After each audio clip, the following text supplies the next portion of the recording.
Welcome to my YouTube channel online मस्त classes. आप सब देख रहे हैं ऑनलाइन मस्त क्लासेज चैनल।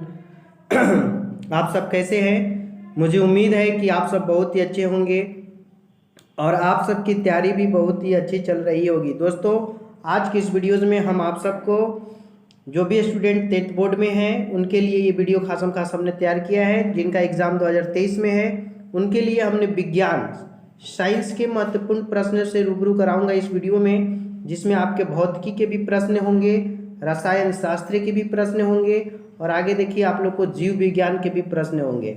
तो वीडियो बड़ा शानदार, धमाकेदार और इंटरेस्टिंग होने वाला है, क्योंकि आपको एक ही वीडियो में ना सारे है ना साइंस के सारे टॉपिक 3 जो बुक होते हैं फिजिक्स, केमिस्ट्री एंड बायोलॉजी, सबको हमने कवर करने की कोशिश किया है। अब आपको इस वीडियो के माध्यम से बताना है कि आपकी कितने तैयारी है। इस वीडियो में हम आपको 40 प्रश्न पूछेंगे फिजिक्स, केमिस्ट्री और बायोलॉजी के मिला के। उसमें आप कितना सही करते हैं इस वीडियो के देखने के बाद पता चलेगा। तो शुरू करने से पहले आप लोग से 2 लाइन है आपके लिए। उड़ने के लिए बना हूँ उड़कर दिखाऊंगा, उड़ने के लिए बना हूँ उड़कर दिखाऊंगा, कोई लाख काटे पर फिर भी उड़ता चला जाऊंगा। थोड़ा जिद्दी हूँ, ख्वाब देखने से बाज नहीं आता, अपने सपनों के लिए हार जाऊं या मुझे नहीं आता। तो मेरे प्यारे स्टूडेंट्स, आप लोग से रिक्वेस्ट है कि वीडियो शुरू हो रहा है, एक बार अपने है ना जो लाइक ना किए प्लीज़ लाइक कर दीजिए और अपने प्यारे प्यारे दोस्तों में इस वीडियो को शेयर कर दीजिए। सभी लोग जल्दी से लाइक शेयर कर दीजिए ताकि आपके दोस्त आ जाए तो मुकाबला शानदार हो जाएगा। कौन है कितना पानी में, इस वीडियो में देखने में मज़ा आएगा। तो शुरू करते हैं दोस्तों। आप लोग कमेंट के जरिए आंसर्स बताएंगे। भौतिकी की शुरुआत है। किसी वस्तु का बिंब वास्तविक प्रतिबिंब समान आकार का प्राप्त करने के हेतु बिंब को उत्तल लेंस के सामने कहाँ रखें? हम जो बिंब है, बिंब का मतलब समझिए क्या होता है। बिंब का मतलब होता है वस्तु। वस्तु को कहाँ रखें? पहला है ऑप्शन, देखिए पहला क्या कर रहा है कि फोकस पर, दूसरा है वक्रता केंद्र पर, सी है अनंत पर और डी है प्रकाशीय केंद्र पर। प्रतिबिंब हमें देखिए समान आकार का प्राप्त करना है। तो देखिए जब भी आपको अगर प्रतिबिंब समान आकार का प्राप्त करना हो उसके लिए आपको सी यानी वक्रता केंद्र पर रखना होता है। वक्रता केंद्र पर रखने से प्रतिबिंब समान आकार का बनता है। जिन भी स्टूडेंट का कमेंट में बी है बिल्कुल सही सटीक आंसर है। चलिए आइए देखिए 2 नंबर प्रश्न आपका क्या कहता है। बहुत अच्छा प्रश्न ये भी है। सामान्य दृष्टि से वयस्क के लिए सुस्पष्ट दर्शन की अल्पतम दूरी लगभग कितनी है? अल्पतम है ना, थोड़ा ध्यान दीजिएगा, अल्पतम है। अल्पतम को नहीं समझ में आता है तो मैं समझा देता हूँ। न्यूनतम दूरी पूछ रहा है, ठीक है ना। अब ऑप्शंस देखते हैं। 25 मीटर 2.5 cm, 25 cm 2.5 मीटर। तो देखिए मेरे प्यारे स्टूडेंट्स, जिन भी स्टूडेंट ने कमेंट में सी ऑप्शन यानी कि 25 cm बताया है बिल्कुल 100% राइट आंसर है। चलिए दोस्तों हम आपको क्वेश्चन नंबर 3 की ओर ले चलते हैं। देखिए 3 क्वेश्चन कहता है निम्नलिखित में कौन सा विद्युत परिपथ में विद्युत शक्ति को निरूपित नहीं करता है? विद्युत शक्ति का इसमें से कौन सा फॉर्मूला नहीं है? विद्युत शक्ति जिसको हम P से सूचित करते हैं, P बराबर I²R, ये तो होता है, ये ऑप्शन नहीं होगा। P बराबर V²R, ये भी होता है, ये ऑप्शन नहीं होगा। और P बराबर हम लोगों ने ये भी सूत्र पढ़ा है VI, ये भी होता है शक्ति का सूत्र, इसलिए नहीं होगा क्योंकि क्वेश्चन में नहीं पूछा है कि कौन सा P बराबर सूत्र नहीं है। तो बिल्कुल आपका बी राइट आंसर है। P बराबर I² जो है ना, ये सूत्र आपका नहीं होता है। इसलिए 3 का जिनका भी कमेंट में बी है 100% राइट आंसर है। चलिए मेरे प्यारे स्टूडेंट्स हम आपको क्वेश्चन नंबर 4 की ओर ले चलते हैं। देखिए बहुत अच्छा प्रश्न है। कहता है कि विद्युत धारा उत्पन्न करने की युक्ति को कहते हैं, यानी जिससे हमें इलेक्ट्रिक करंट प्राप्त होती है ना, उसको युक्ति का नाम बताना है, क्या है? पहला ऑप्शन दे सकते हैं, जनित्र है, गैल्वेनोमीटर है, एमीटर है, मोटर है। बहुत अच्छा प्रश्न है। तो देखिए इस प्रश्न का आपका बिल्कुल सही जवाब ये होगा जनित्र। जनित्र जो है ना यह विद्युत धारा उत्पन्न करता है, इससे मापा जाता है, इससे भी मापा जाता है। अब मोटर तो खुद विद्युत धारा का इस्तेमाल करके काम करता है। इसलिए जिन भी प्यारे प्यारे स्टूडेंटों का कमेंट ए है बिल्कुल सही जवाब है 4 का है। ओके चलिए 5 देखिए आपका 5 क्वेश्चन कहता है कि लघु पतन के समय परिपथ में विद्युत धारा का मान, लघु पतन जब होता है जिसको इंग्लिश में हम लोग शॉर्ट सर्किट कहते हैं, उस कंडीशन में, शॉर्ट सर्किट के कंडीशन में क्या होता है? आपके सामने देखिए ऑप्शंस क्या क्या है। विद्युत धारा का जो मान है कम हो जाता है, फिर ऑप्शन कहता है कि स्थिर रहता है, फिर कहता है कि बहुत अधिक बढ़ जाता है, डी कहता है निरंतर परिवर्तित होता है। देखिए दोस्तों, हम आपके इसके राइट आंसर बताते हैं। जब भी विद्युत धारा लघु पतन शॉर्ट सर्किट का कंडीशन आता है, उसमें क्या होता है कि ये जो दो तार होती हैं ना, आपस में टच कर जाती है, और जैसे ही ये आपस में टच करती है उस वक्त रेजिस्टेंस जो होता है, प्रतिरोध शून्य हो जाता है।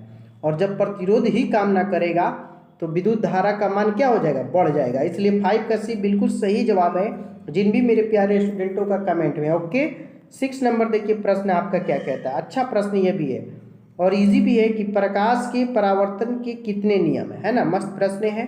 पहला है 1, दूसरा है 2, सी है 3 और डी है 4। प्रकाश के परावर्तन के आपको नियम बताना है। तो देखिए मेरे प्यारे स्टूडेंट्स, हम आपको इसके सही जवाब और सटीक बता रहे हैं। प्रकाश के परावर्तन के 2 नियम है ना। आप लोग सब लोग जानते हैं कि आपतित किरण, परावर्तित किरण तथा आपतन बिंदु पर खींचा गया विलंब तीनों एक ही तल में होते हैं, और एक होता है कि आपतन कोण परावर्तन कोण के बराबर होता है। यही 2 नियम है, बिल्कुल 6 का विषय है। 7 नंबर देखिए प्रश्न आपका कहता है निर्गत किरण यानी निकलने वाली किरण एवं अभिलंब के बीच कोण को क्या कहते हैं। आपतन कोण, परावर्तन कोण, निर्गत कोण या इनमें से कोई नहीं।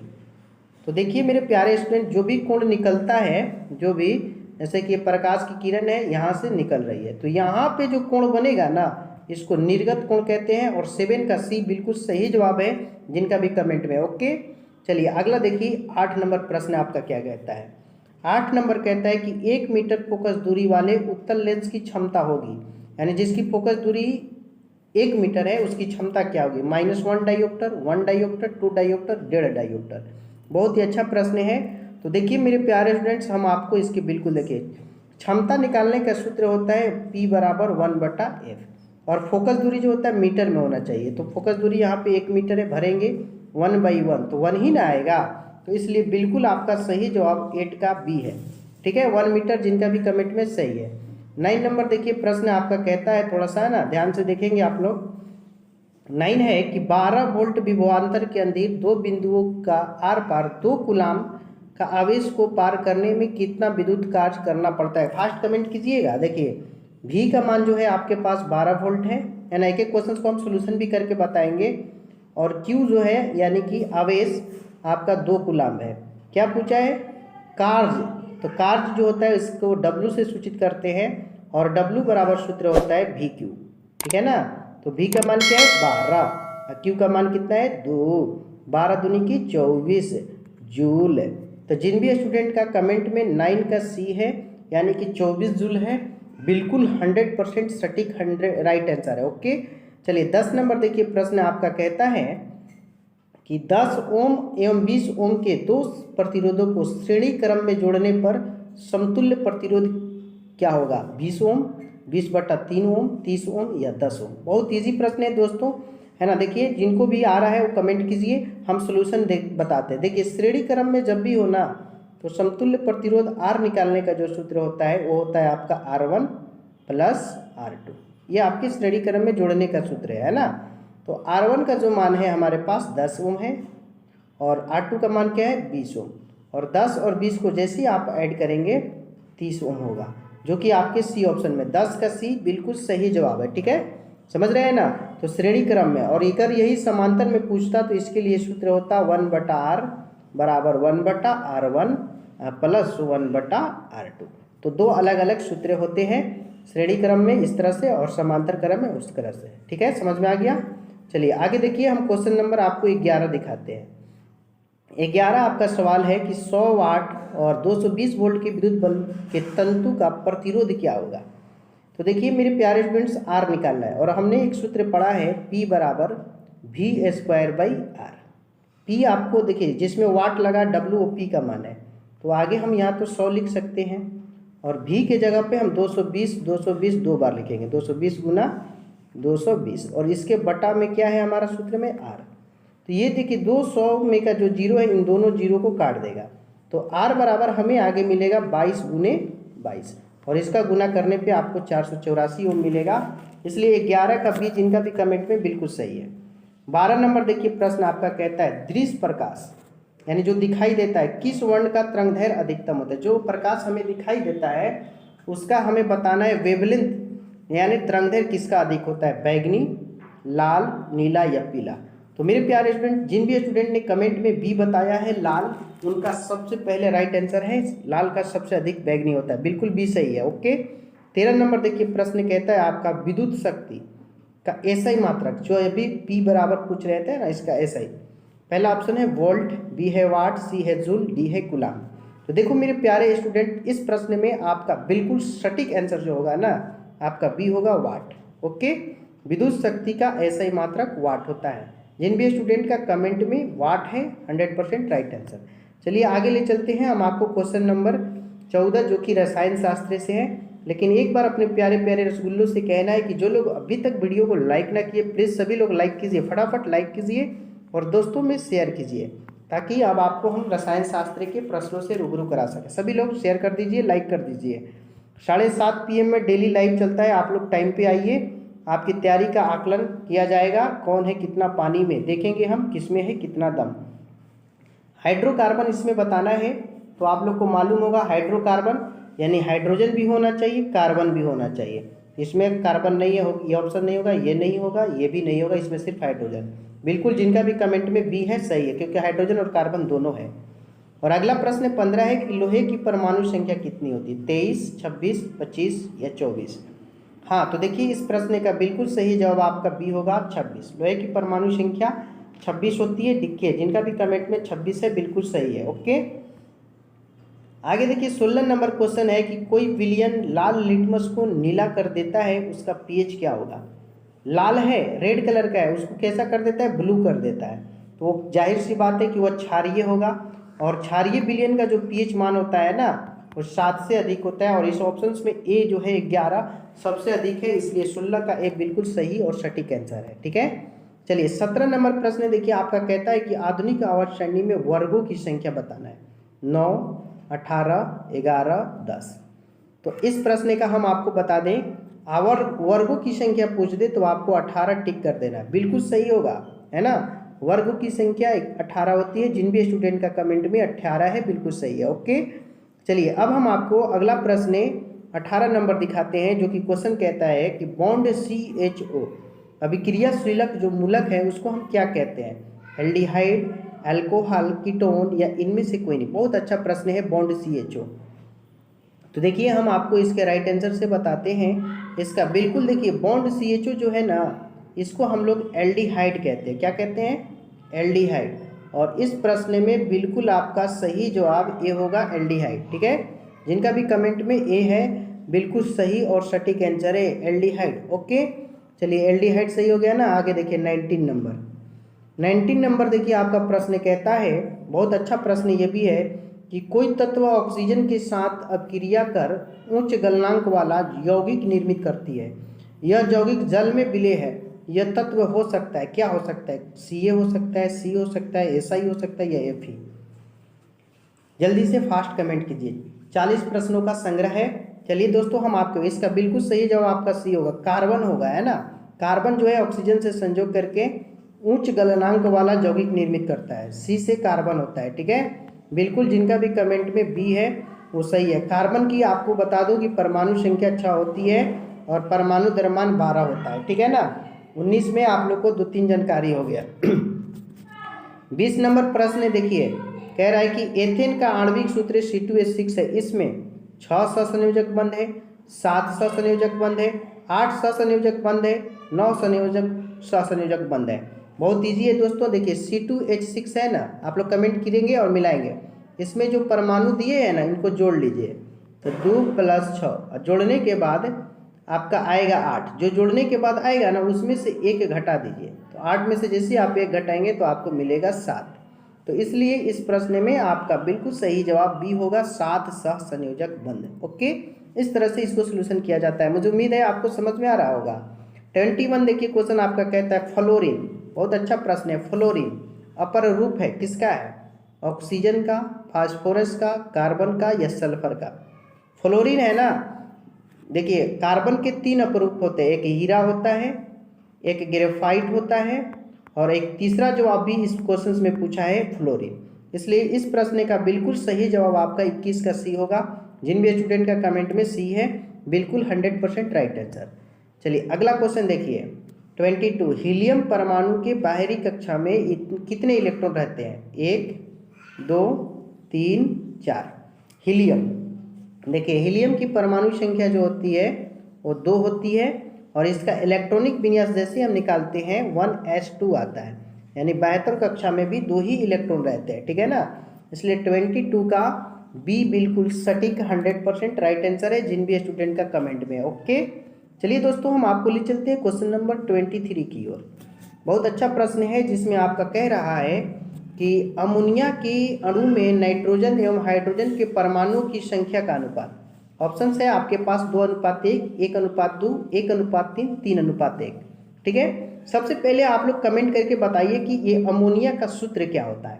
जब आप अमोनिया के सूत्र को बता देंगे तो मुझे पक्का उम्मीद है कि इसके अनुपात को भी बता देंगे। चलिए जिनका भी कमेंट में देखिए NH3 आ रहा है, अमोनिया का सूत्र बिल्कुल सही जवाब है NH3। तो यहाँ पे नाइट्रोजन को गौर से देखेंगे तो 1 भाग है और हाइड्रोजन कितना है? 3 भाग। तो 1 और 3 के बीच में आप अनुपात लगा दीजिए, तो 1:3 ना आपका बिल्कुल सही जवाब होगा। इसलिए 23 का सी जिनका भी कमेंट में है उन सभी स्टूडेंटों का राइट आंसर है। ओके, 24 देखिए आपका क्वेश्चन कहता है कार्बन क्या है। कार्बन के बारे में बताना है कि वह क्या है, धातु है, अधातु है, उपधातु है या इनमें से कोई नहीं। हाँ तो दोस्तों जल्दी से फास्ट कमेंट कीजिए कार्बन क्या है। हाँ तो कार्बन एक अधातु है क्योंकि इसके बाह्यतर कक्षा में 4 इलेक्ट्रॉन होते हैं, यह अधातु जैसा है ना व्यवहार करता है, इसलिए इसका राइट आंसर आपका बिल्कुल बी है। आप लोग जाइए नहीं, अंत तक देखिए क्योंकि अभी लास्ट में हम आप लोग से पूछेंगे आज का सवाल। जो भी आज के सवाल में सबसे पहले जवाब देंगे उनका नाम अगले वीडियो में लिया जाता है और कल के क्लास वाला का भी नाम मैं बताऊंगा। स्टेनलेस स्टील मिश्र धातु है, लोहे का, तांबा का, एल्युमिनियम का और टीन का। देखिए इस प्रश्न में देखिए बिल्कुल आपका सही जवाब जो है ना स्टेनलेस स्टील जो है टीन का मिश्र धातु है, बिल्कुल 25 का डी सही है। ओके, 26 नंबर देखिए प्रश्न आपका कहता है कि टाइम बर्बाद नहीं, बस फटाफट मैं बताने वाला हूँ, मेरा एक ही मकसद है आपको क्वेश्चन ज़्यादा दिखाना, आपके टाइम नहीं। बहुत सारे स्टूडेंट कहते सर नाम लीजिए, नाम लेंगे तो आपका बहुत कम क्वेश्चन पूछेंगे और वीडियो लंबा भी खींचेगा। गर्म जल प्राप्त करने के लिए हम सौर जल उष्मा का उपयोग किस दिन नहीं कर सकते हैं? धूप वाला दिन में, बादल वाला दिन में, गर्म दिन में या पवन वाले दिन में? तो आपको मालूम होगा कि गर्म जल उष्मक जो है वो बादल दिन में इस्तेमाल नहीं कर सकते हैं। 26 का भी बिल्कुल सही और सटीक आंसर होगा जिनका भी कमेंट में। ओके, चलिए आगे की ओर हम बढ़ते हैं और यहाँ से शुरू आपका होता है जीव विज्ञान, ठीक है ना। जीव विज्ञान, बहुत सारे स्टूडेंट जीव विज्ञान से डरते हैं और पढ़ते नहीं है, सिर्फ फिजिक्स और केमिस्ट्री पर ध्यान देते हैं और जीव विज्ञान के क्वेश्चन ऑब्जेक्टिव छोड़ के आ जाते हैं, लेकिन आप लोग ऐसा ना करेंगे। जीव विज्ञान का पहला क्वेश्चन 27 नंबर के रूप में, कौन सा मानव में मादा जनन तंत्र का भाग नहीं है? अंडाशय, गर्भाशय, शुक्रवाहिका या डिंबवाहिनी? तो मेरे प्यारे स्टूडेंट्स इस प्रश्न में आपका देखिए मादा, ये देखिए मादा का है, डिंबवाहिनी मादा का है, अंडाशय मादा का है, तो नहीं पूछा है, इसलिए इसका बिल्कुल सही जवाब सी होगा शुक्रवाहिका, जो कि ये पुरुषों में पाया जाता है। ओके, 28 नंबर है कि घोंघा किस समुदाय का प्राणी है? बहुत अच्छा प्रश्न है। मुलस्का, इकाइनोडर्मेटा, प्रोटोकार्डाटा और एनिलिडा। तो देखिए घोंघा जो है ना आपका, इसका बिल्कुल सही जवाब आपका मोलस्का हो जाएगा, ठीक है। घोंघा किस समुदाय का प्राणी है? मोलस्का। जिनका भी कमेंट में मोलस्का है बिल्कुल सही जवाब। ओके, 29 देखिए क्वेश्चन आपका कहता है अड़हुल।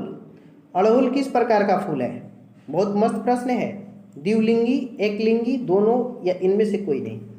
तो देखिए मेरे प्यारे स्टूडेंट्स हम आपको बता देंगे अड़हुल जो है ना एक द्विलिंगी पौधा है, इसमें दोनों गुण पाए जाते हैं, इसलिए 29 बिल्कुल ये जिनका भी कमेंट में सही है। ओके, 30 नंबर देखिए आपका क्वेश्चन। 30 कहता है 30 नंबर, पादप में जाइलम उत्तरदायी है जल के वहन के लिए, भोजन के वहन के लिए, अमीनो अम्ल का वहन के लिए, ऑक्सीजन के वहन के लिए। देखिए जाइलम नाम में ही इसका आंसर छुपा है, जाइलम।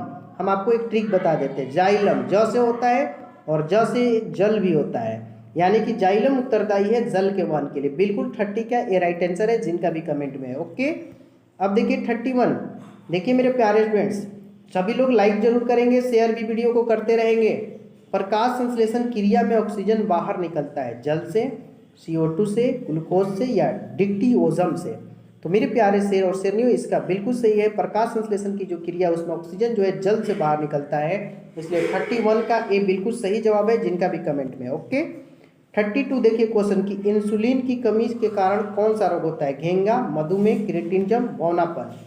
तो आपको जानकर बहुत ही अच्छा लगेगा। इंसुलिन की कमी से ना आपको मधुमेह नामक बीमारी होती है, इसलिए 32 का बिल्कुल आपका सही जवाब जो है बी सही है। जिनका भी कमेंट में मधुमेह, जिसका नाम डायबिटीज भी है। ओके, चलिए 33 नंबर प्रश्न देखिए आपका कहता है द्विखंडन होता है अमीबा में, पैरामीशियम में, लेप्टमैनिया में, इनमें से सभी। हाँ, तो दोस्तों इस प्रश्न का देखिए बिल्कुल सही जवाब आपका अमीबा होगा। अमीबा में जो है ना द्विखंडन विधि होता है। जिनका भी कमेंट में ए है बिल्कुल सही जवाब है। ओके, और 30 फूल में नर प्रजनन अंग होता है पुंकेसर, अंडक, वर्तिकाग्र या वर्तिका। हाँ, तो दोस्तों इस प्रश्न का बिल्कुल सही जवाब फूल के जो नर प्रजनन होता है, बिल्कुल इसका सही जवाब पुंकेसर होगा। ओके 35 पे अंडाणु निषेचित होता है योनि से, गर्भाशय से, फैलियोपियन नलिका से या अंडाशय से। जल्दी से इसका कमेंट कीजिए। चलिए हम आपको इसके राइट आंसर बताते हैं। अंडाणु जो है ना फैलियोपियन नलिका में निषेचित होता है, बिल्कुल 35 का सी। जिनका भी कमेंट में सही है। 36 देखिए आपका क्वेश्चन कहता है शुक्राणु बनता है वृषण में, अंडाशय में, गर्भाशय में या मूत्राशय में। चलिए इस प्रश्न में आपका बिल्कुल सही जवाब ए हो जाएगा वृषण। ओके, वृषण इज राइट आंसर। शुक्राणु कहाँ बनता है? वृषण। ओके, चलिए वृषण वाले सभी लोग राइट आंसर है। 37 देखिए आपका क्वेश्चन है ऑक्सिन है। ऑक्सिन क्या है? वसा है, एंजाइम है, हार्मोन है या कार्बोहाइड्रेट? बताइए ऑक्सिन क्या है?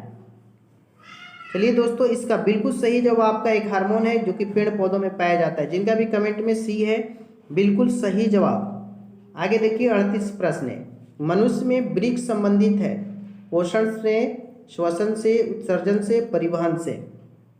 हाँ, तो इस प्रश्न का बिल्कुल सही जवाब आपका हो जाएगा उत्सर्जन से। ठीक है, मनुष्य में वृक्क जो होता है ना उत्सर्जन से संबंधित है। ये किसी भी अपशिष्ट पदार्थ को शरीर से बाहर निकालने का काम करता है। ओके, चलिए 39 नंबर प्रश्न देखिए आपका कहता है कि सही आहार श्रृंखला कौन है इसमें? चिड़िया, सांप, घास या मछली, घास, गाय। आगे है बकरी, घास, हिरन, घास, हिरन, शेर। आपको इसमें से चूज करके बताना है कि आहार श्रृंखला का कौन सा क्रम सबसे सही है। हाँ, तो इस प्रश्न का बिल्कुल सही जवाब डी होगा। घास पहले होता है, घास को हिरन खाता है और हिरन को शेर खाता है। बिल्कुल आप लोग का डी राइट आंसर है। जिनका भी कमेंट में 40 नंबर देखिए प्रश्न, लास्ट प्रश्न है कहता है कि पंछी और चमगादड़ के पंख हैं समजात अंग, संवृत अंग और शेषी अंग, इनमें से कोई नहीं। जल्दी से फास्ट कमेंट कीजिए। हाँ, तो दोस्तों इस प्रश्न का बिल्कुल सही जवाब आपका ए हो जाएगा समजात अंग। पंछी और चमगादड़ के जो पंख होते हैं वो समजात अंग के उदाहरण है। तो आपके 40 में कितने सही है कमेंट करके जरूर बताइए। आप लोग जाए नहीं, क्योंकि अभी आज का सवाल पूछेंगे। कल मैंने पूछा था आपसे सवाल कि यकृत का वजन कितना होता है, यही ना मेरा सवाल था कल का।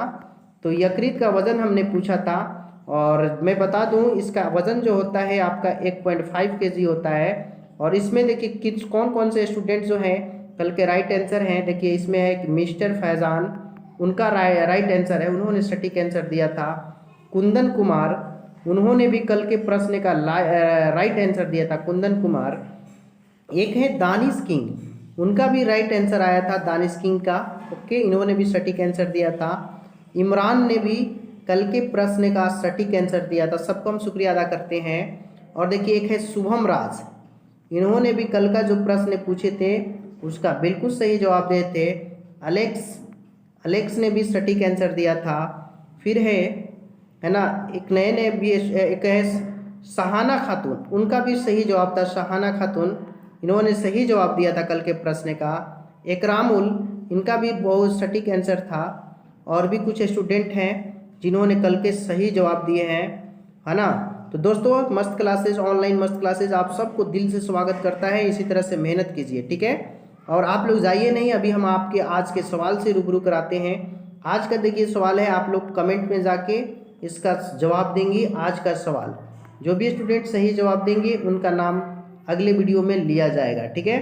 तो आज का है कि विद्युत बल्ब, ठीक है, विद्युत बल्ब किस धातु का बना होता है? सटीक आंसर देना होगा। विद्युत बल्ब, ध्यान से क्वेश्चन देखिएगा, विद्युत बल्ब किस धातु का बना होता है। जो भी स्टूडेंट सटीक आंसर जानते हैं वो कमेंट बॉक्स में जाकर कमेंट कर दीजिए। जो भी सही जवाब देंगे उनका नाम हम अगले वीडियो में लेंगे। दोस्तों आज का जो मैंने क्लास था साइंस के महत्वपूर्ण 40 ऑब्जेक्टिव प्रश्नों से रूबरू कराया, आपको कैसा लगा कमेंट सेशन में कमेंट के जरिए जरूर बताइएगा। अगर भूल चूक से कोई गलती होता है तो आप कमेंट में कमेंट करके बताएं सर इसका आंसर रॉन्ग था, हम उसको सही करने की ज़रूरत करेंगे। दोस्तों मेरा एक ही लक्ष्य है आपको सटीक बताना और आपको 2023 बोर्ड में टॉपरों की लिस्ट में शामिल कराना। इसके लिए हम जी जान मेहनत करते हैं। ठीक है दोस्तों अगर ये वीडियो आपको पसंद आता है तो एक प्यारा सा लाइक ज़रूर कर दें, क्योंकि आपकी लाइक हमारी हौसला अफजाई करती है। और इसको अपने दोस्तों में भी शेयर कर दें ताकि आपके फ्रेंड्स भी इस चैनल के साथ जुड़ जाएं। और पहली बार अगर आप आए हैं तो आज इस चैनल को आप सब्सक्राइब करके बगल का बेल आइकन भी क्लिक कर लें, ताकि मैं कोई भी वीडियो डालूँ ना तो सबसे पहले आपको इस वीडियो का नोटिफिकेशन मिलता रहे।